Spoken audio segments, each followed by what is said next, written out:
Hello बच्चों, कैसे हैं आप सब लोग। तो आज मैं अपना दूसरा वीडियो लेके आया हूँ और मैं बस बच्चों को बताता हूँ कि कैरियर में कैसे प्रोग्रेस कर रही है और क्या पाथ उन्हें लेना है। मैं सिर्फ एडवाइस देता हूँ। तो सब लोगों का 10th और 12th का एग्ज़ाम हो चुका होगा, तो ज़्यादातर लोग सोच रहे होंगे कि अब आगे क्या करना चाहिए। सबसे बड़ा क्वेश्चन है ना आपके दिमाग में कि अब आगे क्या करना चाहिए। 10th के बाद बहुत से लोगों ने 12th किया होगा, 12th के बाद बहुत से लोग IITs की तैयारी कर रहे होंगे या फिर नीट की तैयारी कर रहे होंगे, ऐसा ही है ना। या फिर कुछ हो सकता है कुछ और तैयारी कर रहे होंगे जो कि उनके रिलेटिव्स या फ्रेंड ने सजेस्ट किया होगा। तो मैं इस वीडियो के माध्यम से आपको बताना चाहता हूँ एक नई कैरियर ग्रोथ के लिए, जहाँ पर आप इमीडिएटली पैसा कमाना स्टार्ट कर सकते हैं, गवर्नमेंट सेक्टर में भी लगकर और प्राइवेट सेक्टर में भी लगकर। तो देखिए, मैं सिर्फ आपको एडवाइस दे रहा हूँ, सोचना आपको है और मैं अपनी तरफ से बेस्ट देने का कोशिश करूँगा कि आपको कम से कम पता चले। क्योंकि बहुत से बच्चे ऐसे होते हैं जो कि दूर दराज के इलाकों में रहते हैं, जहाँ तक लोग वेल एजुकेटेड नहीं होते हैं या उनको पता नहीं चल पाता है बहुत सारी चीज़ें। बहुत सारे ऐसे बच्चे होते हैं जिनको पता नहीं चल पाता है कि हमें आगे क्या करना चाहिए। तो उनके लिए ये वीडियो बहुत ही खास है। उन्हें बहुत सारी कैरियर ग्रोथ की अपॉर्चुनिटीज़ और रास्ते, यहाँ तक कि नॉलेज बढ़ जाएगी इस वीडियो को जब वो देखेंगे। तो जो दूर दराज के इलाकों में जो लोग रहते हैं उनके लिए बहुत ही ज़रूरी है, और जो कैरियर ग्रोथ चाहते हैं, जो एडवाइस चाहते हैं, उनके लिए तो बहुत ही ज़रूरी है, जो कि स्टूडेंट लेवल पर बहुत ही ज़रूरी होता है। तो मैं आपको बताने जा रहा हूँ एक पॉलिटेक्निक डिप्लोमा के बारे में। आप सोच रहे हो भाई पॉलिटेक्निक डिप्लोमा क्यों, क्या, कैसे, बहुत सारे क्वेश्चन होंगे आपके मन में। तो सबसे पहले मैं आपको एक जनरल ओवरव्यू दे देना चाहता हूँ। पॉलिटेक्निक डिप्लोमा अगर आप करते हैं तो इसको 10वीं के बाद भी किया जा सकता है और 12वीं के बाद भी किया जा सकता है। तो जब 10वीं के बाद करेंगे तो ये 2-3 साल का कोर्स होता है, और जब 12th के बाद करेंगे तो ये 2 साल का कोर्स होता है। लेटरल एंट्री के थ्रू आप इसमें एडमिशन ले सकते हैं। तो आप सोच रहे होंगे भाई पॉलिटेक्निक डिप्लोमा क्यों करूँ। तो पहले तो मैं आपको ये बता देता हूँ कि क्यों करूँ। जब आप पॉलिटेक्निक डिप्लोमा में एडमिशन लेते हैं तो इसमें कई सारी ब्रांचेस होती हैं, जैसे कि electrical, mechanical, chemical, civil, computer science, बहुत सारी ब्रांचेस होती हैं। तो जब आपका ये डिप्लोमा कंप्लीट होता है तो आप इमीडिएटली एलिजिबल हो जाते हो गवर्नमेंट सेक्टर में जितनी भी जूनियर इंजीनियर की वैकेंसी निकलती है वहाँ पर अप्लाई करने के लिए। तो आप सोच रहे होंगे भाई गवर्नमेंट सेक्टर में जूनियर इंजीनियर, अभी मैं आपको बताऊंगा थोड़ी देर बाद, पहले थोड़ा सा ओवरव्यू दे देता हूं। तो गवर्नमेंट सेक्टर में जितनी जूनियर इंजीनियर की जगह निकलती हैं, जैसे कि आपको मैं बता देता हूं, ये देखिए जूनियर इंजीनियर की वैकेंसी जैसे कि रेलवेज में निकलती है, डिफेंस एंड रिसर्च में निकलती है, DRDO, ISRO, बार्क, आर्मी, या फिर पावर एंड एनर्जी में निकलती है। तो इन पोस्ट के लिए आप जूनियर इंजीनियर, टेक्नीशियन या टेक्निकल असिस्टेंट के रूप में काम कर सकते हैं। हाँ, जॉब के लिए अप्लाई कर सकते हैं। या फिर मेट्रो रेल कॉरपोरेशन, इसमें भी अप्लाई कर सकते हैं। या फिर जितने भी PSUs होते हैं या इंफ्रास्ट्रक्चर होते हैं, जैसे कि वेल हो गई, सेल हो गई, इन कंपनीज में भी आप, IOCL हो गई, उसमें भी अप्लाई कर सकते हैं। टेली कम्युनिकेशन जैसे कि BSNL, MTNL, इसमें भी अप्लाई कर सकते हैं। या फिर स्टेट गवर्नमेंट डिपार्टमेंट की बहुत सारी वैकेंसीज होती हैं, जैसे कि PWD हो गया, स्टेट इलेक्ट्रिसिटी बोर्ड हो गया, या फिर water supply board, transportation department. तो देखो आजकल कितना हाईवेज पे काम चल रहा है, इंफ्रास्ट्रक्चर डेवलप किए जा रहे हैं, या कितनी सारी मेट्रो रेलवे लाइंस बिछाई जा रही हैं, ऐसा है ना। तो यहाँ पर टेक्नीशियन, टेक्निकल असिस्टेंट की ज़रूरत है कि नहीं। तो इंफ्रास्ट्रक्चर डेवलप किया जा रहा है, हम लोग रिन्यूएबल एनर्जी की तरफ बढ़ रहे हैं। तो चाहे इलेक्ट्रिकल हो, मैकेनिकल हो, सिविल हो, सबसे ज़्यादा सिविल, तो सब ब्रांचेस की वैकेंसी गवर्नमेंट सेक्टर में बहुत है। PSUs में जा सकते हैं, जैसे कि IOCL मैंने बताया, डिप्लोमा लेवल पे आप जा सकते हैं, JEE की पोस्ट पे जा सकते हैं। तो बहुत सारी, देखिए मैंने कितनी सारी आपको वैकेंसी बताई। इस पर आप जैसे ही डिप्लोमा कर लेंगे तुरंत एलिजिबल हो जाते हैं। बस फ़र्क इतना होता है कौन कितनी मेहनत करता है और अपॉर्चुनिटी को हासिल करता है, इतना डिफरेंस रहता है। तो आपको मेहनत तो करनी पड़ेगी। तो देखिए इतनी सारी मैंने आपको वैकेंसी बताई, तो इतनी वैकेंसी में आप अप्लाई कर सकते हैं। उसके बाद भी अगर आप डिप्लोमा कर लेते हैं, मान लीजिए, वैसे तो ऐसा होगा नहीं, फिर भी हम मान लेते हैं, मान लीजिए जॉब लेने में आपको दिक्कत आ रही है, तो आप डिप्लोमा के बाद बीटेक में लेटरल एंट्री के थ्रू एडमिशन ले सकते हैं। बस डिफरेंस इतना होगा, जिस स्ट्रीम में आपने डिप्लोमा किया है उसी स्ट्रीम में आपको बीटेक या बीई करनी पड़ेगी, लेकिन जो 4 साल की बीई होती है वो आपको सिर्फ 3 साल की करनी पड़ेगी। तो डिप्लोमा के बहुत सारे फायदे होते हैं। 3 साल की बीई कर लेते हैं, अब आपका ग्रेजुएशन भी हो गया, तो ग्रेजुएशन के बाद भी आप बहुत सारी मल्टीनेशनल कंपनीज हैं या गवर्नमेंट सेक्टर में अप्लाई कर सकते हैं। उसके अलावा आप फॉरेन में भी अप्लाई कर सकते हैं बीटेक होने के बाद। और अगर आप गवर्नमेंट में हायर पोजीशन पर जाना चाहते हैं तो आप एसएससी के थ्रू अप्लाई कर सकते हैं। मतलब ग्रेजुएशन तो आपका कंप्लीट हो ही गया है, फिर आप ग्रेजुएशन लेवल की जितनी भी वैकेंसी होती है वहाँ पर आप अप्लाई कर सकते हैं। तो पॉलिटेक्निक करने के बहुत सारे फ़ायदे मैंने आपको गिनाए। इसको आप डायरेक्ट 10th के बाद कर सकते हैं। और सबसे बड़ी बात यह है, 12th के इक्विवेलेंट होता है। कोई बच्चा अगर 12th करता है और कोई पॉलिटेक्निक करता है तो ये अगर हायर एजुकेशन में जाना चाहता है तो ये इसकी जो डिप्लोमा सर्टिफिकेट है वो 12th के इक्विवेलेंट माना जाता है, लेकिन टेक्निकल स्ट्रीम की वजह से इसकी वैल्यू 12th से ज़्यादा हो जाती है। तो मैं आपको बस मोटिवेट करना चाह रहा हूँ, मैं सिर्फ फ़ायदे बताना चाह रहा हूँ, सोचना आपको है कि आपको क्या करना है। तो डिप्लोमा में अगर आप एडमिशन लेते हैं तो 10th के बाद डायरेक्ट 3 साल का कोर्स कर सकते हैं और 12th के बाद आपको 2 साल में ये कोर्स ख़त्म हो जाएगा और आपको डिप्लोमा मिल जाएगा। तो कुछ बच्चे ऐसे होते हैं जो भाई आर्थिक रूप से कमज़ोर होते हैं, तो उनके लिए भी मैं बोलना चाहूँगा, आप इसमें बेझिझक एडमिशन ले सकते हैं।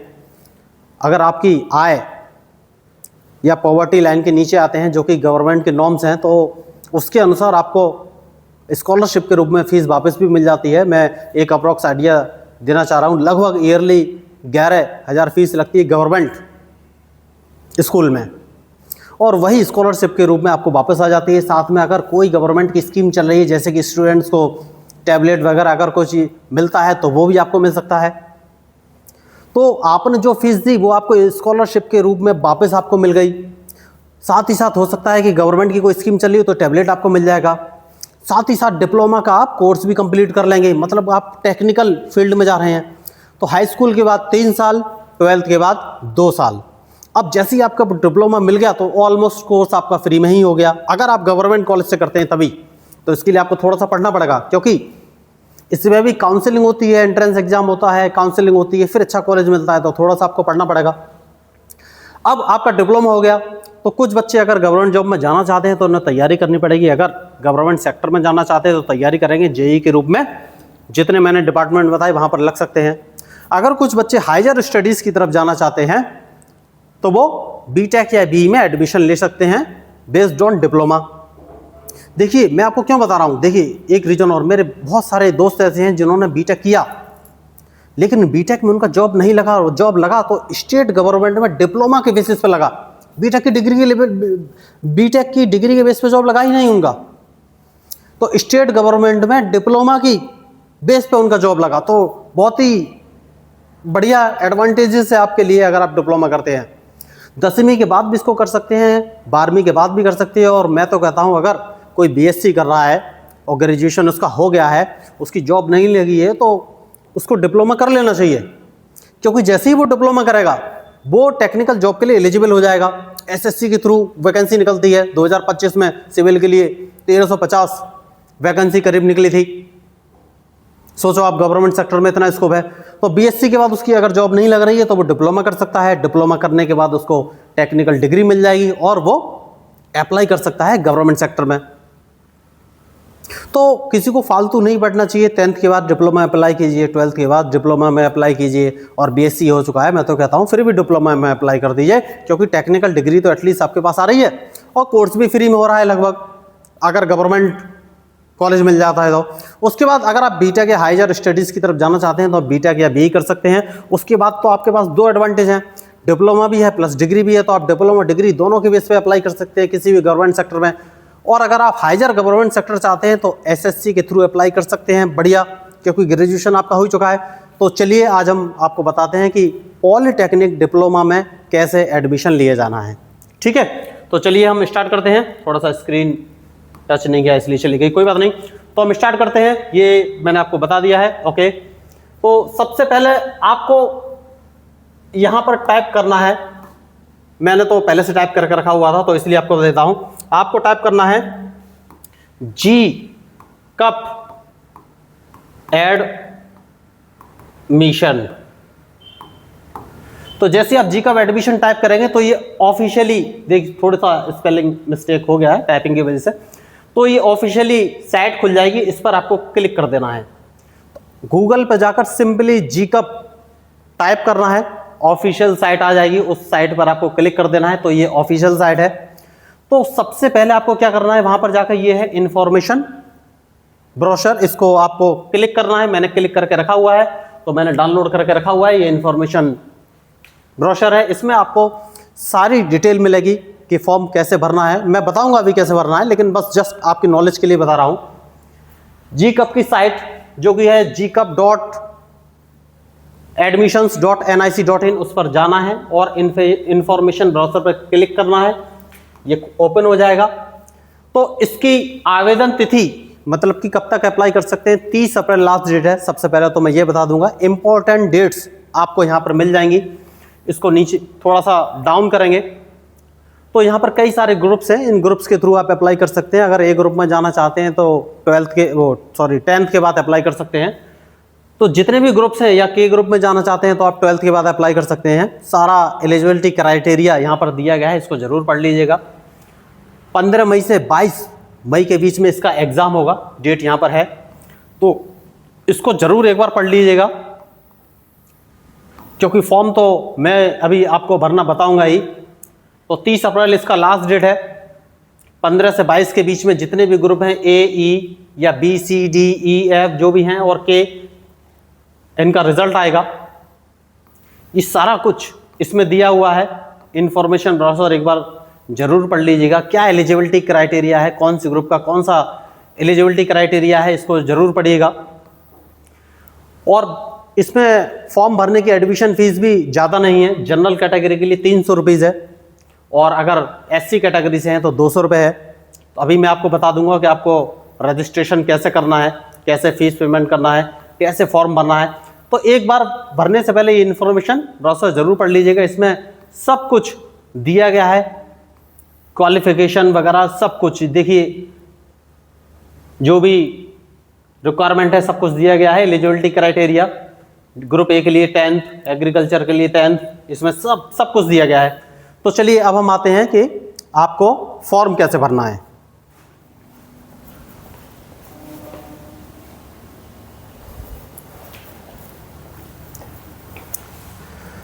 तो फॉर्म कैसे भरना है, तो सबसे पहले आपको, जैसा कि मैंने आपको बताया, गूगल पे जाकर जी कप एडमिशन टाइप कर देना है। ऑफिशियल साइट आ जाएगी gcup.admissions.nic.in। अब इसमें सबसे नीचे चले जाइएगा, डाउन, यहां पर लिखा हुआ है online application form for JEECUP polytechnic 2026। आपको इस हेडिंग पर आना है जो कि लिखा हुआ है, इस पर क्लिक करना है। जैसे ही आप क्लिक करेंगे एक वेब पेज ओपन हो जाएगा आपके पास, ठीक है। अब नीचे आ जाना है आपको। जैसे ही वेब पेज खुलेगा नीचे आ जाना है, यहां पर रखा हुआ है फ्रेश कैंडिडेट रजिस्ट्रेशन। ये हेडिंग जो येलो कलर में आपको दिख रही है, इस पर आपको क्लिक करना है। फ्रेश कैंडिडेट रजिस्ट्रेशन पर आपको क्लिक करना है। जैसे ही आप इस रजिस्ट्रेशन पर क्लिक करेंगे एक फॉर्म ओपन आ जाएगा, खुल जाएगा, और यहाँ पर कुछ इंपॉर्टेंट नोट्स दिए गए हैं, इसको एक बार पढ़ लीजिएगा। जैसे कि आवेदन पत्र भरना शुरू करने से पहले कृपया निर्देशों, प्रक्रिया, सूचना पुस्तिका को ध्यानपूर्वक पढ़ें। जैसा कि मैंने आपको बताया था कि इन्फॉर्मेशन जो ब्रोशर है उसको अच्छे से पढ़ लीजिएगा। वैसे तो मैं आपको सब बताऊंगा ही। और उम्मीदवार की आयु 1/7/2026 को 14 वर्ष से अधिक नहीं होनी चाहिए। ये फीस है ओबीसी के लिए, जनरल के लिए 300 और SC ST के लिए 200। तो अब हम आ जाते हैं, इसको नीचे करेंगे, डाउन करते जाएंगे, डाउन करते जाएंगे, डाउन करेंगे, डाउन करेंगे और डाउन करेंगे, ठीक है। यहां पे आपको सबसे पहले एग्री पे क्लिक कर देना है। सबसे नीचे वेब पेज में सबसे नीचे आ जाएगी कंसेंट है कि मैंने सूचना बुलेटिन डाउनलोड कर लिया है, उसमें दिए गए सभी निर्देशों के साथ साथ ऊपर लिखे निर्देशों को भी पढ़ा और समझ लिया है और आवेदन फॉर्म भर रहा हूँ। इस पर आप जब आप क्लिक कर देंगे तो ऑनलाइन फॉर्म खुल जाएगा। यहाँ पर आपको सारा ये चेक ऑल जो है यहाँ पर टिक कर देना है, तो सारे पॉइंट्स सिलेक्ट हो जाएंगे। देखिए चेक ऑल पर क्लिक करना है, सारे पॉइंट सिलेक्ट हो जाएंगे। एक बार पढ़ लीजिएगा, जैसे कि identity number, mobile number, communication के लिए सारा कुछ इसमें दिया है। उसके बाद आपको एग्री कर देना है। जैसे ही आप एग्री करेंगे ये पूछेगा कि आप सेव करना चाहते हैं, तो आपको यस कर देना है। जैसे ही आप यस करेंगे दूसरा वेब पेज खुल जाएगा। देखते हैं, अब इसमें आपको नाम भरना है, कैंडिडेट का जो भी नाम हो। जैसे कि मैं भर देता हूं, यहां पे मैंने नाम भर दिया। यहां फादर्स नेम भरना है।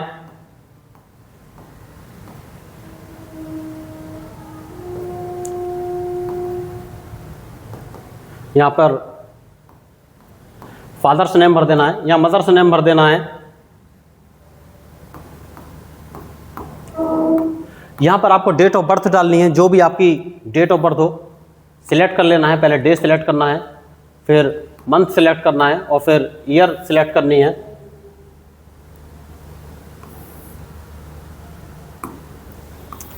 ईयर सिलेक्ट करने के बाद यहाँ पर आपको जेंडर लिखना है। जेंडर क्या लिखेंगे, अगर मेल है तो मेल भर देंगे और फीमेल है तो फीमेल भर देंगे।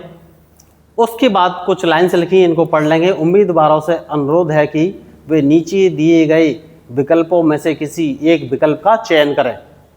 क्या है, I voluntarily agree to share my Aadhaar number and I am aware that I will be use to establish my ID for the GCAP examination by matching my personal identification details available in Aadhaar records. My information on Aadhaar is not same as entered in the application form. I am not willing to share my Aadhaar number. तो यहाँ पर आपको अगर आधार number से करना है तो यहाँ पे आप क्लिक कर सकते हैं। जैसे ही आप आधार नंबर से क्लिक करेंगे तो आपको यहाँ पर आधार नंबर एंटर करना पड़ेगा। मैं एंटर कर देता हूं।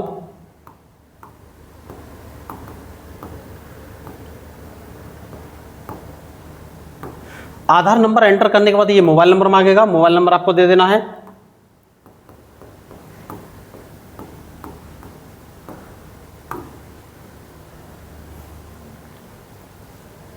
और मोबाइल नंबर देने के बाद ID आपको देना है।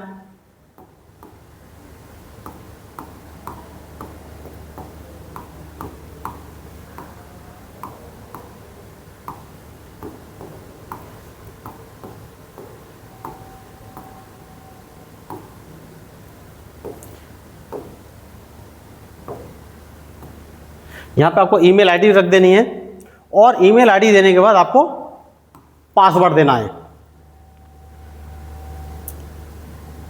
तो पासवर्ड आप कुछ भी दे सकते हैं, यहां पर लिखा हुआ है।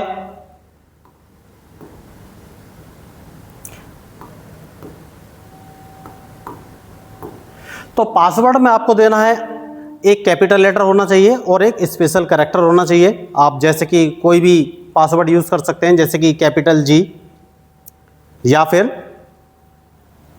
उसके बाद आपका नाम जो भी है और फिर @ और कुछ नंबर आपको रखने हैं। वो पासवर्ड आपका हो जाएगा। पासवर्ड आपको देना पड़ेगा।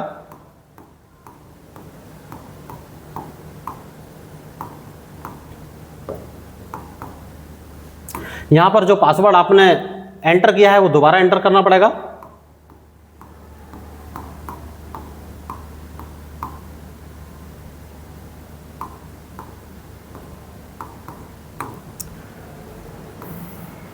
पासवर्ड एंटर करने के बाद ये सिक्योरिटी पिन आपको यहां पर एंटर करना है।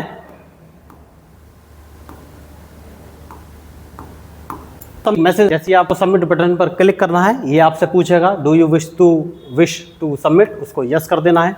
जैसे ही आप यस करेंगे तो एक प्रीव्यू विंडो ओपन हो जाएगी और वो आपसे बोलेगा कि डिटेल्स पढ़ लीजिए, सारा सब कुछ सही है या नहीं। तो आपने जो नाम भरा था वो नाम आपको पढ़ना है, सही है या नहीं। और फादर्स नेम सही है या नहीं वो देखना है। मदर्स नेम चेक करना है, डेट ऑफ बर्थ चेक करनी है और जेंडर जो आपने भरा था वो देखना है। आधार कार्ड नंबर जो आपने भरा था वो चेक करना है। ईमेल आईडी चेक करनी है और उसके बाद आपको वेरीफाई आधार कर देना है। जब आप वेरीफाई आधार कर देंगे तो आधार वेरीफाइड हो जाएगा सक्सेसफुली और आपका रजिस्ट्रेशन हो जाएगा। अब आधार वेरीफाई होने के बाद आपको save and submit and next पर क्लिक करना है। जैसे ही आप सबमिट एंड नेक्स्ट पर क्लिक करेंगे तो नेक्स्ट विंडो ओपन हो जाएगा, जिसमें आपका आधार नंबर मांगेगा, जो कि आपके मोबाइल आधार नंबर आपको इसमें एंटर करना है।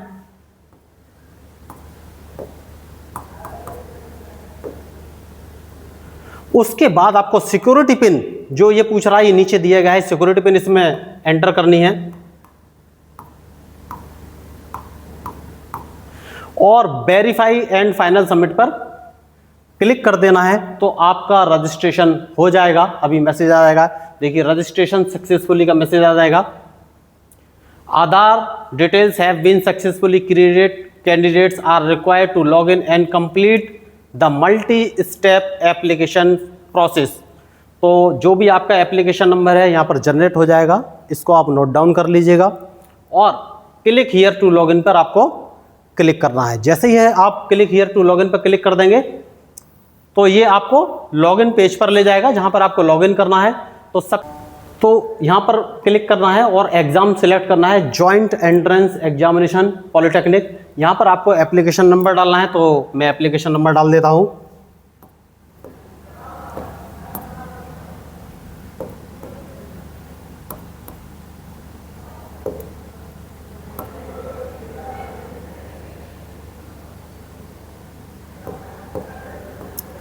एप्लीकेशन नंबर डालने के बाद आपको पासवर्ड एंटर करना है, तो जो भी आपने पासवर्ड सेव किया हो वो पासवर्ड रख देंगे।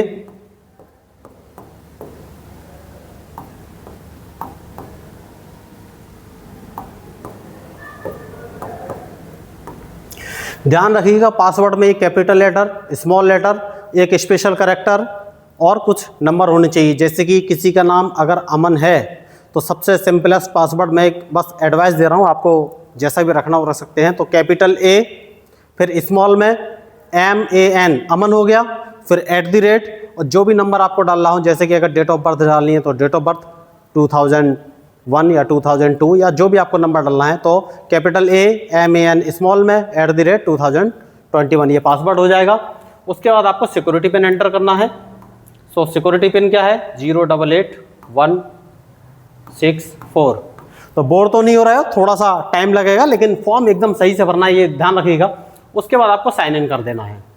तो जैसे ही आप साइन इन करेंगे मेन पेज आपके सामने OTP आ जाएगा। आपको OTP फिर इसमें ये पूछ रहा है कि OTP आपको किस में चाहिए। यहाँ पर क्लिक करेंगे, दो ऑप्शन आएंगे, ईमेल आईडी या मोबाइल नंबर। तो मैं तो मोबाइल नंबर सेलेक्ट कर लूँगा और OTP क्लिक कर देंगे तो मोबाइल नंबर पर OTP आपके जाएगा। वो OTP आपको एंटर करना है।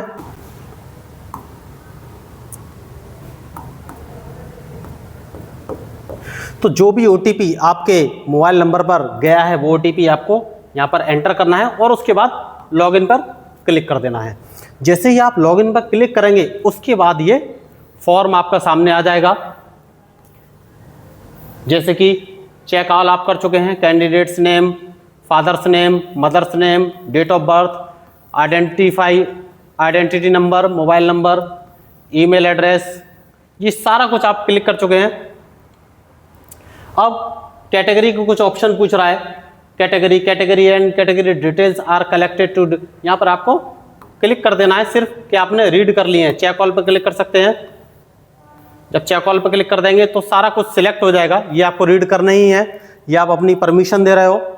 और रीड करने के बाद एग्री पर आपको क्लिक करना है। ये पूछेगा सेव करें या नहीं, इस पर आपको क्लिक कर देना है तो ये वापस सेव कर देगा। ओके, कंसेंट का मैसेज आ गया है, कंसेंट इज सबमिटेड सक्सेसफुली, उसको ओके कर देना है।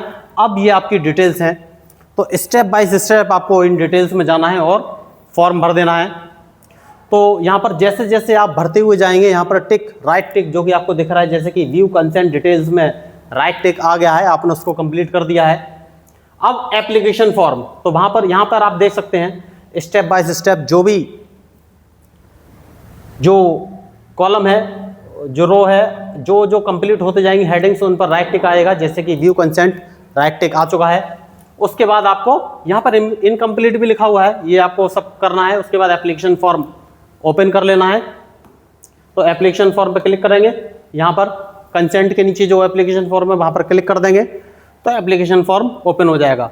तो जो डिटेल आपने भरी थी, जैसे कि फादर्स नेम, मदर्स नेम पहले से लिखा हुआ है, राष्ट्रीयता नेशनैलिटी सिलेक्ट करनी है तो इंडियंस डाल देंगे, इंडियन सिलेक्ट करेंगे।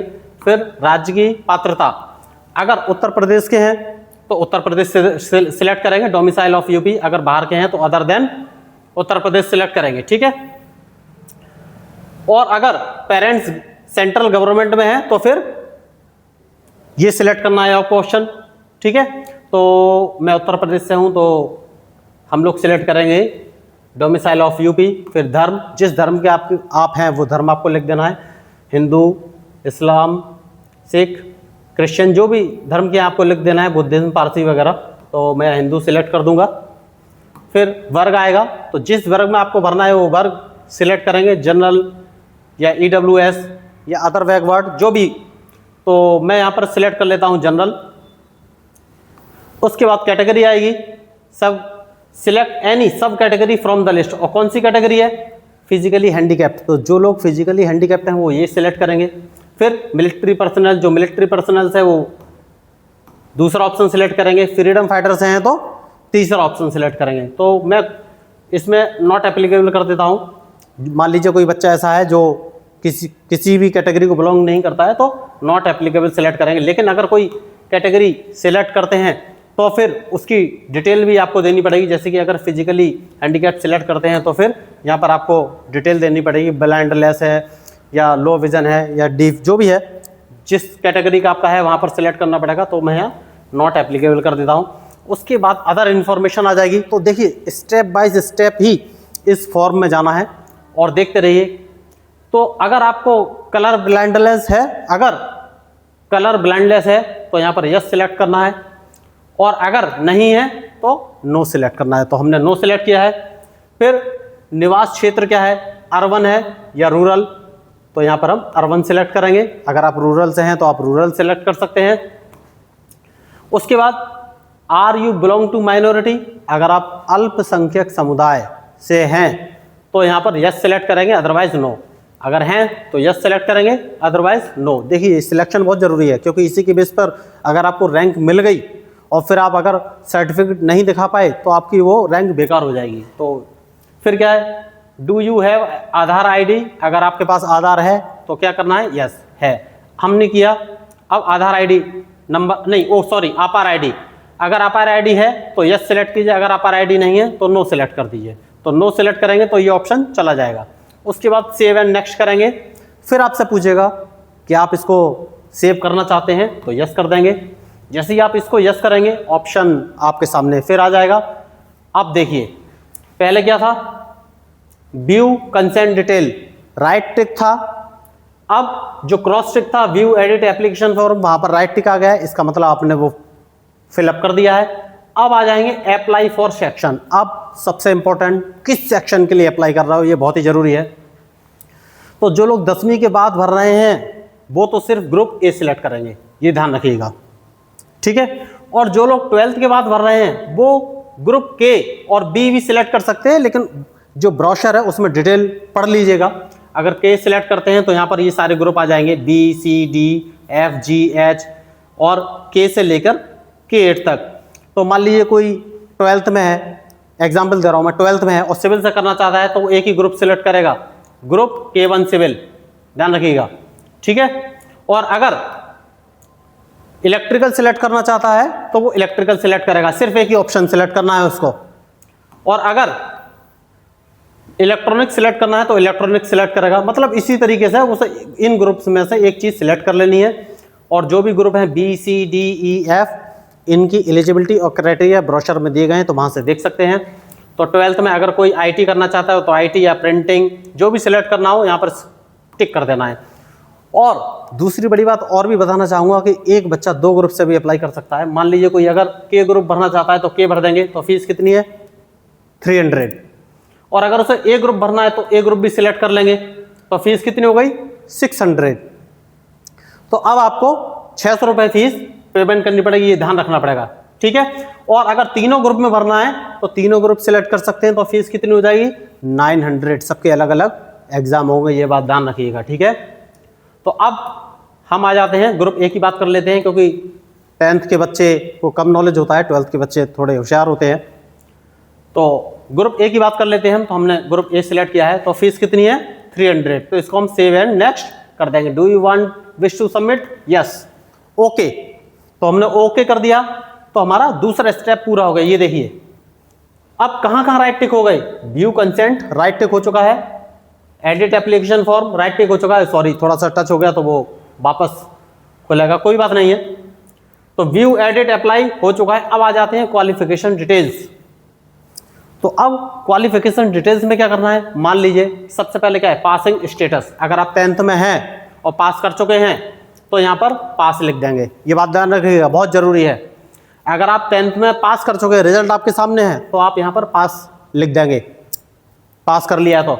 लेकिन अगर आप अपीयरिंग है, मतलब कि रिजल्ट अभी नहीं आया है, तो यहाँ पर अपीयरिंग सिलेक्ट करेंगे। तो जैसे ही अपीयरिंग सिलेक्ट करेंगे, यहाँ पर जो मैक्सिमम मार्क्स, ऑब्टेन मार्क्स और परसेंटेज मार्क्स 0 0 0 हो जाएंगे। लेकिन जब आप काउंसलिंग कराने जाएंगे तो ये मार्कशीट अपनी लेके जाएंगे साथ में, तो कोई प्रॉब्लम नहीं होगी। और अगर आप पास कर चुके हैं तो यहाँ पर पास सिलेक्ट कर देंगे, फिर पासिंग ईयर लिख देंगे। जैसे कि मैं कोई सी भी ईयर डाल देता हूँ, अभी मान लीजिए 2010 मैंने लिख दिया है। अब जो आपका रोल नंबर था वहाँ पर आप ये रोल नंबर लिखेंगे, जो भी आपका 10th की मार्कशीट में जो भी रोल नंबर था यहाँ पर रोल नंबर लिखेंगे। और जिस बोर्ड से आपने किया था वो बोर्ड सिलेक्ट कर देंगे। मान लीजिए अगर यूपी बोर्ड से किया है तो यहाँ पर यूपी बोर्ड सिलेक्ट करेंगे, या सीबीएसई से किया है तो सीबीएसई बोर्ड सिलेक्ट कर लेंगे। जिस बोर्ड से आपने किया है वो बोर्ड सिलेक्ट कर लेंगे। ये 10th, अगर स्ट्रीम 10th है तो 10th लिख देंगे यहाँ पर। और रिजल्ट मोड क्या है, परसेंटेज है तो परसेंटेज लिख देंगे, ठीक है, ओके। अब मैंने पास भरा था, इसलिए आपको मैक्सिमम, ऑब्टेन और मिनिमम मार्क्स भरना पड़ेगा, ठीक है, समझ में आया। तो पासिंग स्टेटस पास या अपीयर, अपीयर वो लोग लिखेंगे जिनका रिजल्ट अभी आया नहीं है, वो 10th में है। और पास्ड वो लोग लिखेंगे जो कि लास्ट ईयर पास कर चुके हैं, उनका रिजल्ट हाथ में है। पासिंग ईयर लिखेंगे, और जो रोल नंबर था, रजिस्ट्रेशन नंबर था, वो लिखेंगे। रिजल्ट मोड, परसेंटेज है तो परसेंटेज लिख देंगे, ठीक है। स्ट्रीम लिख देंगे, 10th हो गई, मैक्सिमम मार्क्स, ये सब लिख देंगे। उसके बाद सेव एंड नेक्स्ट कर देंगे। अब ये सेव हो गया तो 10th की डिटेल तो आ गई। अब लेकिन क्या रहा है, ये हमें चाहिए, लेकिन मैंने तो उसको पास भरा है, तो मैक्सिमम मार्क्स में लिख देता हूं। जो भी आपके मैक्सिमम मार्क्स हो वो आप मैक्सिमम मार्क्स लिख दीजिएगा। यहां पर आपको कितने नंबर मिले वो लिखना है, परसेंटेज अपने आप आ जाएगी। उसके बाद आपको सेव एंड नेक्स्ट कर देना है। तो जब सेव एंड नेक्स्ट कर देंगे तो ये सेव हो जाएगा। मार्क्स आपके आ गए हैं, 10th वाला ग्रुप ए भर रहे हैं हम। अब यहां पर बोला है कि रजिस्ट्रेशन नंबर चाहिए, तो जो भी आपका रजिस्ट्रेशन नंबर हो वो आप सिलेक्ट लिख दीजिएगा। रोल नंबर, रोल नंबर लिखने के बाद सेव कर दिया है, तो रोल नंबर एंट्री हो चुकी है।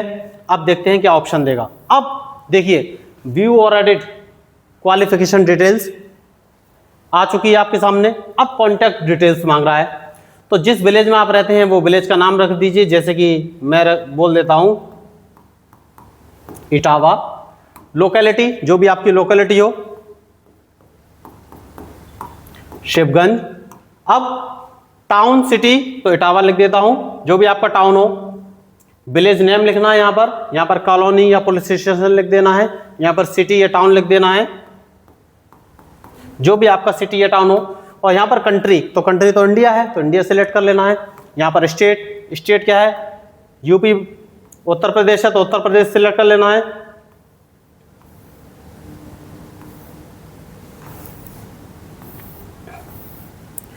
तो उत्तर प्रदेश है तो उत्तर प्रदेश सिलेक्ट कर लेना है। और भी कोई अगर कोई दूसरी स्टेट है या आउटर स्टेट के, जैसे कि मैंने आपको बताया था कि अगर दूसरी स्टेट से भर रहे हैं तो यहाँ पर वो स्टेट सिलेक्ट कर लेना है, जैसे कि पंजाब, राजस्थान, सिक्किम। लेकिन मैंने यहाँ पर उत्तर प्रदेश सिलेक्ट किया है, ठीक है। अब डिस्ट्रिक्ट, डिस्ट्रिक्ट कौन सा है, तो मैंने इटावा सेलेक्ट किया था, तो मैं इटावा देख लेता हूँ। इटावा डिस्ट्रिक्ट सेलेक्ट कर दिया है।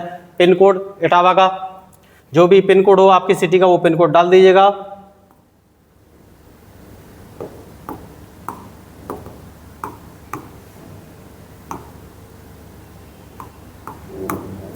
अब पूछेगा परमानेंट एड्रेस, तो भाई इसका क्या मतलब है? ऊपर क्या लिखा था? यह करस्पॉन्डेंस एड्रेस जहां आप रह रहे हो, जहां से पत्राचार किया जा सके। तो मैं आप लोगों को यही सजेस्ट करूंगा कि आपके घर का एड्रेस ही यहाँ पर डालना, जहाँ पे आप रहते हो, जो कि सारे लेटर घर पहुँचें। भले ही आप कहीं किराए पे रहते हो तब भी घर के ही एड्रेस डालना, जिससे कि सारे लेटर घर पहुँचे, बहुत ही ज़रूरी है। मान लीजिए आपने किराए का एड्रेस डाल दिया और उसके बाद किराए का रूम आपने चेंज कर लिया, तो सारे लेटर आपके किराए वाले घर पर ही पहुँचेंगे, तो आपको लेटर मिलने में दिक्कत होगी। तो जहाँ पर आप रहते हैं वही घर का ही एड्रेस यहाँ पर लिखिएगा, ये मेरा सजेशन है। उसके बाद सेम डिटेल आपको भरनी है। अगर आप घर का एड्रेस ही यहाँ पर देना चाहते हैं तो यहाँ सेम एज करस्पॉन्डेंस एड्रेस टिक करना है और सारी एंट्री आ जाएगी, ठीक है। और अगर आप अलग एड्रेस देना चाहते हैं तो दूसरा एड्रेस दे सकते हैं। इसके बाद सेव एंड नेक्स्ट कर देना है। तो जब सेव एंड नेक्स्ट कर देंगे तो देखते हैं अब कौन सा वेब पेज खुलेगा। देखिए स्टेप बाय स्टेप बता रहे हैं, सब कुछ ध्यान से देखिएगा। आपको फॉर्म ऐसे ही भरना है, ये बात ध्यान रखिएगा।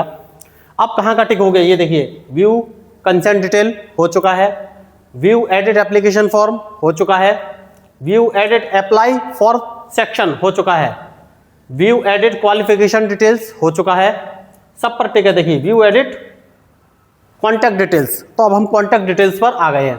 कॉन्टैक्ट डिटेल्स हो चुका है। अब एग्जाम सेंटर, तो आपको वो एग्जाम सेंटर सिलेक्ट करने हैं जहाँ पर आप एग्ज़ाम देना चाहते हो। तो सबसे पहले अपने नियरेस्ट ही सिलेक्ट करना है, जो जिस सिटी में आप रहते हैं सबसे पहले वही सिलेक्ट कर लेना है। जैसे कि मैंने इटावा अगर सिलेक्ट किया था तो मैं इटावा ही सिलेक्ट करूँगा। अब एक डिस्ट्रिक्ट हो चुकी, अब ये पूछ रहे दूसरी चॉइस। मान लीजिए कि स्टूडेंट ज़्यादा हो गए और आपका इटावा में अगर नहीं मिल पाया सेंटर, तो फिर तो आपको दूसरा, तो इटावा के पास आपको ये देखना है कि इटावा के पास सबसे पास कौन है। तो फिरोजाबाद पास में है तो मैं फिरोजाबाद सेलेक्ट कर लेता हूँ, दूसरा सेंटर फिरोजाबाद। दैट मीन्स अगर आपको सेंटर इटावा में नहीं पढ़ पाया, वैसे तो पढ़ ही जाएगा, 90% पढ़ ही जाता है, फिर भी अगर कोई दिक्कत होती है नहीं पढ़ पाया तो आपको फिरोजाबाद में दूसरा सेंटर मिल जाएगा। अब तीसरा इसलिए भाई ज़्यादा कैंडिडेट हो गए, आपको इटावा और ओह सॉरी फैजाबाद लिख दिया है, गलती से फैजाबाद लिख दिया है। इटावा के पास एक्चुअल में मैं इटावा में रहता नहीं हूँ, तो मुझे देखना पड़ेगा इटावा के बाद, हाँ फिरोजाबाद, तो फिरोजाबाद भर दिया है। अब वो तीसरा सेंटर भी पूछ रहे हैं। मान लीजिए कोई ऐसा इश्यू हो गया कि दो जगह आपका नहीं पढ़ पाया, तो आप तीसरा सेंटर भी दे सकते हैं। जैसे कि मैंने आगरा दे दिया, फिरोजाबाद के पास आगरा है। ये चौथा भी पूछ रहे हैं, मान लीजिए कैंडिडेट ज़्यादा हो गया या कुछ और रीजन रहा नहीं पढ़ पाया, तो मैंने अलीगढ़ दे दिया। मतलब कि आपको एग्ज़ाम सेंटर वो सेंटर चूज़ करने हैं जो आपकी सिटी से पास से दूर हो, मतलब कि असेंडिंग ऑर्डर में हो, बढ़ते हुए डिस्टेंस में, कम डिस्टेंस फिर उससे ज़्यादा, फिर उससे ज़्यादा, फिर उससे ज़्यादा। तो जिस सिटी में रहते हैं वो दो, उसके पास वाला सिटी, फिर उसके पास वाला सिटी, फिर उसके पास वाला सिटी, उसके बाद सेव एंड नेक्स्ट। फिर do you wish to submit, okay submit कर दिया। अब देखते हैं क्या ओपन होगा। ठीक है, तो यहां तक आपको समझ में आया। थोड़ा सा रिव्यू कर लेते हैं, क्योंकि अब हम आ चुके हैं अपलोड डॉक्यूमेंट और फिर एक फाइनल सबमिशन रह जाएगा। तो हमने सबसे पहले क्या बताया था, जी कप आपको टाइप करना है। जी कप जैसे ही आप टाइप करेंगे official site admissions.nic gcup.admission.nic open हो जाएगी। सबसे नीचे आ जाना है, कैंडिडेट रजिस्ट्रेशन लिखा होगा, उस पर क्लिक कर देना है।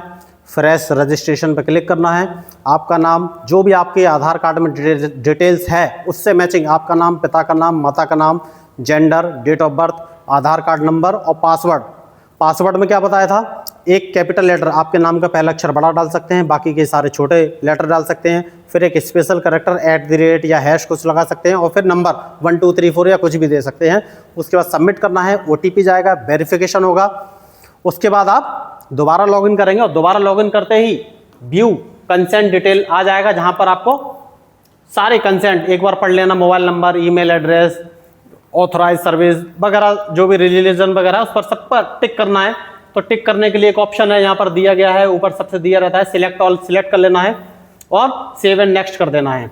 जब सेव एंड नेक्स्ट कर देंगे तो फिर view edit application form open हो जाएगा, जहाँ पर आपको पिता का नाम, माता का नाम, नेशनैलिटी इंडियन है तो इंडियन, और फिर यूपी से हैं तो डोमिसाइल ऑफ यूपी, और बाहर के हैं तो अदर स्टेट डालना है, जो धर्म है वो डाल देना है, जेंडर कैटेगरी लिख देना है, जनरल है तो जनरल, एससी हैं तो एससी, ठीक है।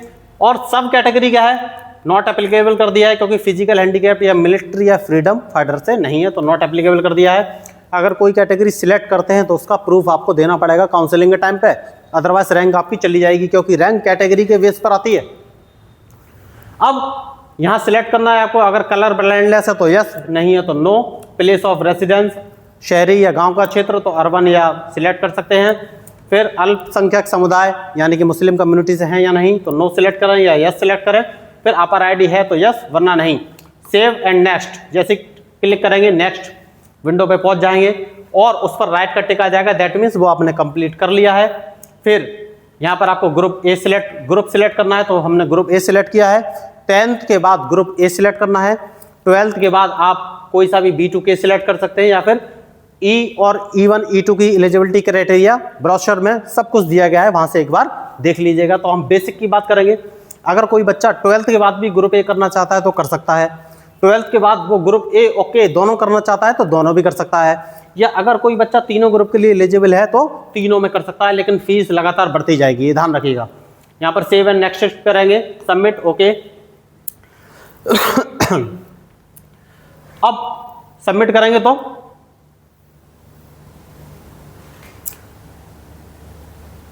हाँ क्वालिफिकेशन डिटेल आ जाएगा, यहां पर आपको क्वालिफिकेशन डिटेल रख देनी है।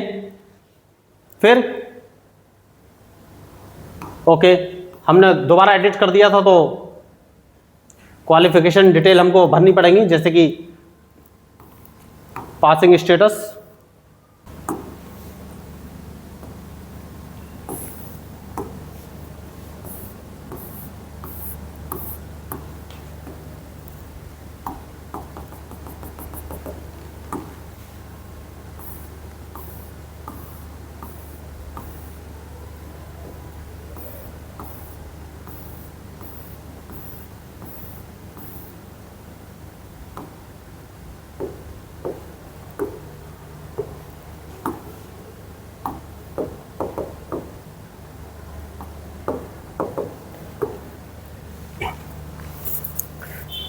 तो क्वालिफिकेशन डिटेल्स पर आप सेव एंड नेक्स्ट जैसा कि मैंने आपको बताया था कर देंगे। उसके बाद करस्पॉन्डेंस एड्रेस आ जाएगा, जो भी आपका सिटी है वो आपको डालना है, एरिया डालना है, मोहल्ला डालना है, कंट्री इंडिया डालना है, स्टेट उत्तर प्रदेश डालना है, डिस्ट्रिक्ट इटावा डालना है। और जैसा कि मैंने आपको बताया था, अगर एड्रेस दूसरा लिखना है तो यहाँ लिख सकते हैं, वरना सेम एज करस्पॉन्डेंस एड्रेस कर सकते हैं, और जो घर का एड्रेस हो वही करस्पॉन्डेंस एड्रेस में डालिएगा। जब सेव एंड नेक्स्ट करेंगे तो फिर अगला ऑप्शन खुल जाएगा, जहाँ पर आपको एग्ज़ाम सेंटर की डिटेल पूछेगा, तो आपको एग्ज़ाम सेंटर डिटेल इटावा, जो कि जिस शहर में आप रहते हो सबसे पहले वही लिखना है, फिर उसके पास का शहर लिखना है, और देखिए फिर उससे थोड़ा सा दूर लिखना है, और उससे थोड़ा दूर, मतलब कि दूरी के बढ़ते हुए क्रम में चले जाएंगे। कभी कभी ऐसा होता है कि वैसे तो मोस्ट प्रोबेबली जहाँ आप रहते हैं वहाँ आपको सेंटर मिल जाएगा, लेकिन कभी कभी अगर नहीं मिल पाया तो दूसरे सिटी में आपको सेंटर मिल सकता है। उसके बाद सेव एंड नेक्स्ट करेंगे, तो do you want to wish submit, okay कर देंगे। और जैसे ही ओके करेंगे तो देखिए अब आ जाएंगे हम अपलोड डॉक्यूमेंट पर। ओके करने के बाद upload document image section open हो जाएगा, जहाँ पर आपको सबसे पहले क्या दिख रहा है, फोटोग्राफ। तो फोटोग्राफ अपलोड करना है, तो सबसे पहले यहाँ चूज फाइल जो लिखा हुआ है यहाँ पर आप क्लिक करेंगे। जैसे इस फाइल को क्लिक करेंगे ऑप्शन आपके सामने आ जाएगा, उस पर आपको फोटोग्राफ सिलेक्ट कर लेना है। लेकिन सिलेक्ट करने से पहले ध्यान रखना है साइज 15 से 200 KB के बीच में होना चाहिए, 15 to 200 KB इसको सिलेक्ट करना पड़ेगा, और फॉर्मेट JPG में, ये ध्यान रखना है, वरना अपलोड होगा नहीं। तो इस पर क्लिक करेंगे, तो मैंने पहले से ही सेट करके रखा हुआ है साइज, इसको ओपन कर लेंगे। तो फोटो अपलोड हो चुका है, इसको प्रीव्यू एंड अपलोड कर देंगे। तो जैसे इसको प्रीव्यू करेंगे ये आपके सामने आ जाएगा खुल के, इसको सेव कर देना है। तो जैसे ही सेव करेंगे फोटो अपलोड हो चुका है। अब क्या करना है, अब सिग्नेचर पर आ जाते हैं। नंबर 2 सिग्नेचर अपलोड करना है। साइज के फॉर्मेट क्या है, JPG और साइज 15 से 200 KB। तो चूज फाइल पर क्लिक करना है, सिग्नेचर आ जाएगा, उसको सिलेक्ट कर लेना है, सिलेक्ट कर ओपन करना है, ओपन करके यहाँ पर आपका फाइल का नेम आ जाएगा। उसके बाद प्रीव्यू एंड अपलोड कर देना है। तो यहाँ सिग्नेचर आपको दिखेगा, अगर सही है तो उसको सेव कर देना है। तो आपका सिग्नेचर और फोटो अपलोड हो चुका है। अब यह है लाइव फोटोग्राफ। तो यहाँ पर लाइव फोटोग्राफ सिलेक्ट करना है, तो इसको कैमरे को ओके करना है। अब ये परमिशन पूछ रहा है, तो इस पर while allow while visiting the site okay कर देना है। अब ये लाइव फोटोग्राफ पूछ रहा है, तो इस पर लाइव मैं फोटोग्राफ यहाँ से लूँगा, तो इसको लाइव कर देते हैं, कैप्चर कर देते हैं। अब इसका ऑप्शन देख लेते हैं क्या है। यस, इस पर जाकर लाइव ऐसे देख के इसको आपको, मैं बड़ी स्क्रीन पर बढ़ा रहा हूँ इसलिए मुझे थोड़ी सी दिक्कत हो रही है। अब इसको क्रॉप कर देंगे, क्योंकि मैंने बड़ी स्क्रीन पर लिया है तो थोड़ा सा प्रॉब्लम है इसको।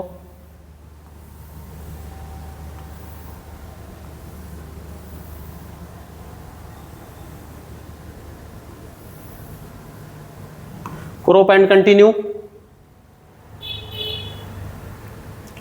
तो इसको सेव कर देंगे। तो सारे फाइल्स और फोटो अपलोड हो चुके हैं। सबसे पहले क्या करना है, फोटोग्राफ जो आपका फोटो हो उसको अपलोड करना है। साइज होना चाहिए 15 से लेकर 200 KB। फिर सिग्नेचर अपलोड करना है, साइज कितना होना चाहिए 15 से 200 KB, फॉर्मेट JPG। उसके बाद लाइव फोटो हो चुका है। उसके बाद यहाँ पर लिखा है अपलोड फाइनली एंड नेक्स्ट। तो सब कुछ आप चेक कर लेंगे, सब कुछ ओके है। उसके बाद अपलोड फाइनली एंड नेक्स्ट करेंगे। जैसे ही अपलोड फाइनली एंड नेक्स्ट करेंगे तो नेक्स्ट पेज आपके लिए ओपन हो जाएगा, जहां पर आपकी सारी डिटेल्स आ जाएंगी, जैसे कि application number, name, father's name, mother's name, जो भी है, जेंडर, या फिर जितनी भी डिटेल आपने भरी थी फोटो के साथ वो सब सामने आ जाएगी। निवास क्षेत्र जो भी है सब कुछ लिखा आ जाएगा। ये आपको पढ़ लेना है जितने मार्क्स लिए हैं। ग्रुप ए, ग्रुप का बहुत जरूरी ध्यान रखना है, ध्यान रखिएगा। ग्रुप ए, ग्रुप के या ग्रुप ई, ग्रुप का ध्यान बहुत रखना है। ग्रुप के बारे में मैंने बताया हुआ है कि हाई स्कूल जो बच्चा पास है सिर्फ वो ग्रुप ए ही भर पाएगा, और जो 12th पास है वो ए और के दोनों भर सकता है, या फिर के भरना हो तो के भी भर सकता है। और जो ग्रेजुएशन लेवल के है वो भी ग्रुप भर सकते हैं, लेकिन उनको जो ब्राउज़र है वो देख लेना है। ये आपके सेंटर है, ये एड्रेस है आपका, जितना भी एड्रेस आपने लिखा था, और ये फोटो और सिग्नेचर है।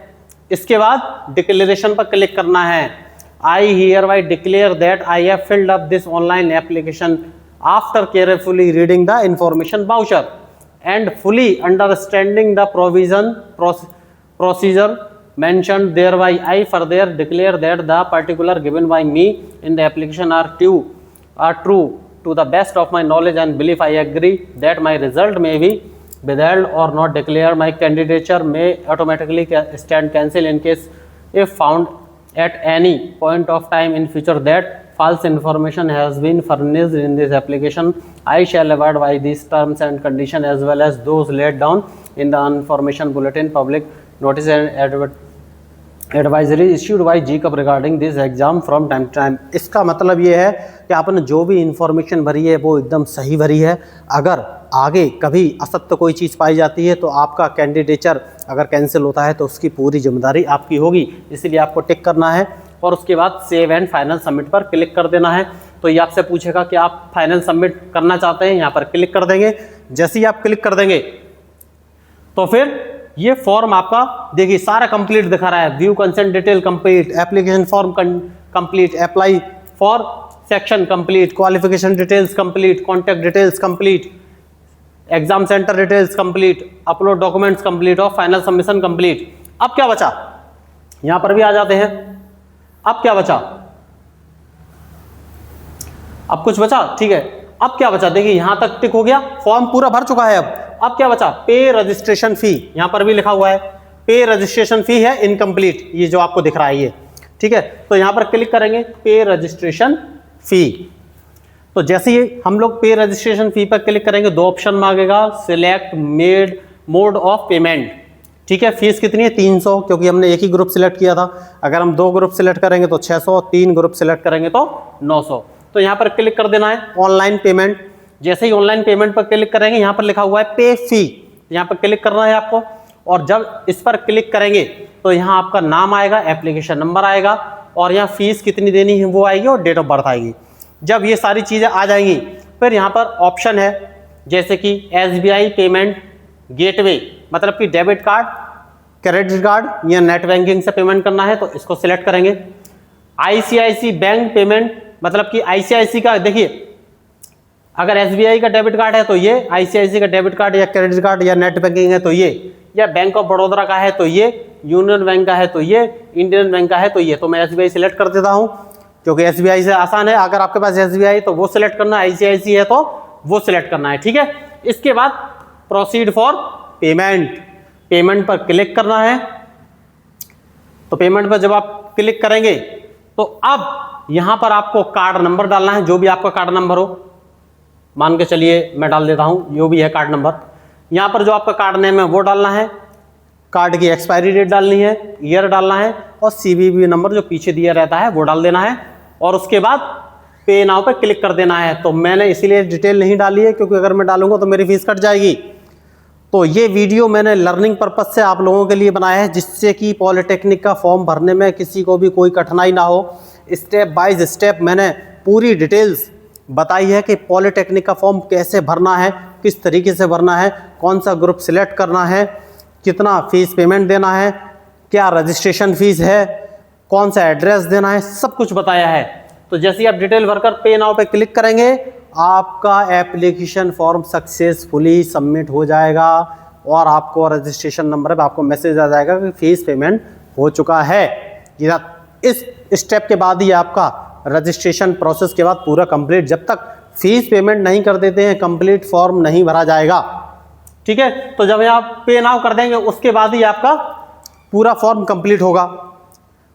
तो मैंने आपको स्टेप बाय स्टेप सब कुछ बताया है कि डिप्लोमा का पॉलिटेक्निक का फॉर्म कब भरें, ये ध्यान रखिएगा। सबसे ज़रूरी चीज़ है इसमें ग्रुप सिलेक्ट करना और कैटेगरी सिलेक्ट करना, ध्यान रखिएगा। अगर आपने फ्रीडम फाइटर या फिजिकली हैंडीकैप कैटेगरी सिलेक्ट की सब कैटेगरी में, तो आपको उसका प्रूफ देना पड़ेगा, वरना जो रैंक जनरेट होती है उसी बेस पर जनरेट होगी, आपकी वो रैंक चली जाएगी और आपको अच्छा कॉलेज या ब्रांच नहीं मिलेगी। और अगर आपने कैटेगरी सही से सिलेक्ट नहीं करी, जनरल, SC, OBC, और अगर आपने जनरल और SC सिलेक्ट कर लिया और आपको रैंक मिल गई और आप प्रूफ नहीं दे पाए कैटेगरी का, तो फिर वो आपकी रैंक बेकार हो जाएगी, आपको अच्छा कॉलेज नहीं मिलेगा। तो फॉर्म भरते समय किन चीज़ों का ध्यान रखना है? नंबर 1, कैटेगरी सही से सिलेक्ट करना है। नंबर 2, सब कैटेगरी सही से सिलेक्ट करना है। नंबर 3, स्टेट भी सही से सिलेक्ट करना है, यूपी के हैं तो यूपी और बाहर के हैं तो आउटसाइड। नंबर 4, सब कैटेगरी में फ्रीडम फाइटर, फिजिकली हैंडीकैप भी सही से सिलेक्ट करना है, या फिर माइनॉरिटीज हैं तो वो भी सही से सिलेक्ट करना है। ध्यान रखिएगा, माइनॉरिटीज हैं तो यस नो कर दीजिएगा। और करस्पॉन्डेंस एड्रेस मेरी एडवाइस यही है, जहां आप रहते हैं वही दीजिएगा, भले ही आप किराए पे बाहर रहते हैं लेकिन घर का ही दीजिएगा, जिससे कि जब कोई पत्राचार आए तो आपके घर तक एड्रेस आ सके। तो मैंने आपको सब कुछ स्टेप बाय स्टेप बता दिया है। पॉलिटेक्निक डिप्लोमा क्यों करें ये भी बताया है, क्या फ़ायदे क्या नुकसान है ये भी सब बता दिया है, और फॉर्म कैसे भरना है ये भी बता दिया है। तो आगे भी हम आपको आपके करियर के लिए गाइड करते रहेंगे। और मेरी एडवाइस है, एक बार जाके कम से कम आप फॉर्म भरिए और एग्ज़ाम दीजिए, तब तो आपको पता चलेगा। बहुत से लड़कों को क्या लगता है, पहले थोड़ा सा पेज चेंज कर लेते हैं, थोड़ा सा अच्छा लुक आ जाएगा, ठीक है। गवर्नमेंट सेक्टर मैंने ये दिखा दिया था, हाँ अब सही है। तो बहुत से लोगों को क्या लगता है कि भाई मैं तो बहुत इंटेलिजेंट हूँ, मुझे तो सब कुछ आता है, लेकिन मैं बोलता हूँ आप एक बार एग्ज़ाम तो दीजिए फॉर्म भर के, उसका ऑनलाइन एप्लीकेशन है उसको भरिए, फिर एग्ज़ाम देने जाइए, तब आपको पता चलेगा कि कितना आता है।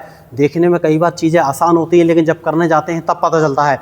तो मेरी एडवाइस ये है कि आप उसको ज़रूर दीजिए, जिससे कि आपकी नॉलेज तो बढ़ेगा ही, आपको पता भी चलेगा। और मान लीजिए आपको अच्छी ब्रांच मिल गई तो आपका फ्यूचर ब्राइट हो सकता है।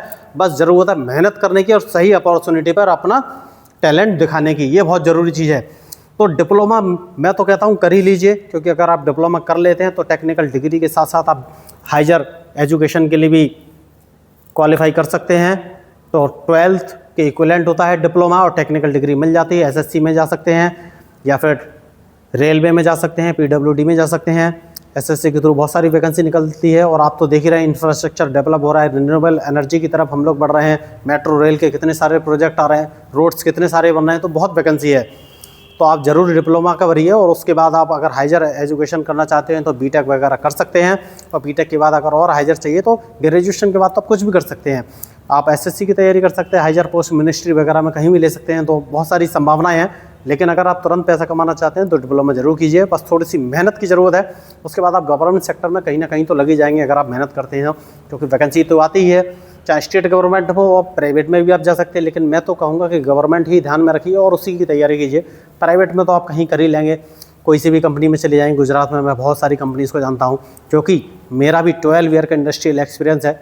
मैंने Gujarat floor chemicals, Grasim industries और रिलायंस जामनगर रिफाइनरी जो कि पेट्रोकेमिकल कॉम्प्लेक्स है, वहाँ पर 12 साल तक काम किया हुआ है, तीनों मिलाकर। तो मुझे बहुत सारी चीज़ें भी पता है। तो कैरियर ग्रोथ क्या होती है इसके बारे में मैं आपको टाइम टू टाइम गाइड करता रहूँगा। कब क्या वैकेंसी आ रही है, कौन सा फॉर्म भरना है, ये भी गाइड करता रहूँगा। तो आपको कैसा लगा ये वीडियो ज़रूर बताइएगा, और जो चीज़ अच्छी लग रही है उसको लेने का ट्राई ज़रूर कीजिएगा। तो मेरे हिसाब से तो आपको फॉर्म भरना चाहिए और ज़रूर इसको भरिएगा। Okay, thank you.